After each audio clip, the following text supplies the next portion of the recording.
ସିଏ ତାଙ୍କ ମତ ଦେଲେ ମୁଁ ସେଥିରେ କ'ଣ କହିବାର ଅଛି। ଆମେ ତ ଦାନିଙ୍କୁ ଶୁଚି ରକ୍ଷା କରିବା ପାଇଁ କାମ କଲୁ। ସେଥିରେ କିଏ କ'ଣ କହିବ, କାହାର କ'ଣ ମତ ଦେବ, ତୁମେ କ'ଣ ଘର ଭଙ୍ଗା ବୁଦ୍ଧି କାହିଁ ବାହାର କରୁଛ। ଆମର ସେ ବିଷୟରେ କିଛି ମତାମତ ଦେବାର ନାହିଁ। ଯିଏ ଯାହାର ମତାମତ ବ୍ୟକ୍ତିଗତ ଭାବେ ଦେଇପାରେ।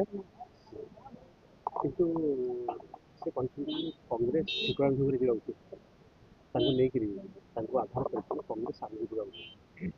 କଂଗ୍ରେସ ଆଗକୁ ଯିବା ତ ସମସ୍ତେ ଚାହୁଁଛନ୍ତି, ସବୁ କଂଗ୍ରେସ ଲୋକ ଚାହୁଁଛନ୍ତି, ଆମେ କ'ଣ ଚାହୁଁନୁ। କିନ୍ତୁ କଂଗ୍ରେସ ଯାଇପାରୁନି। କିଏ କରାଯାଇପାରୁନି, ଆପଣ ଦେଖିପାରୁନାହାନ୍ତି। ଆପଣ ଦେଖିପାରୁନାହାନ୍ତି କଂଗ୍ରେସ ଆଗଉଛି।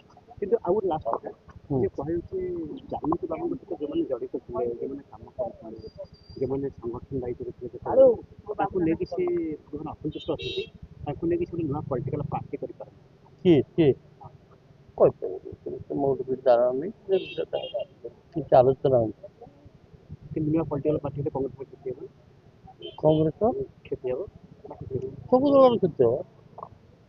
କ'ଣ ନୂଆ ପାର୍ଟିଟା କ'ଣ ଖାଲି କଂଗ୍ରେସ ଦଳକୁ ପଳେଇବ, ସବୁ ଦଳକୁ ଯିବ ନା, କାରଣ ଆମର ଖାଲି କଂଗ୍ରେସ ଦଳକୁ ପଳେଇବ। କଂଗ୍ରେସ ଯଦି ମଜବୁତ ହବାର ଥିବ, କିଏ କ'ଣ ଚାହିଁଲେ ଭାଙ୍ଗି ନେବ।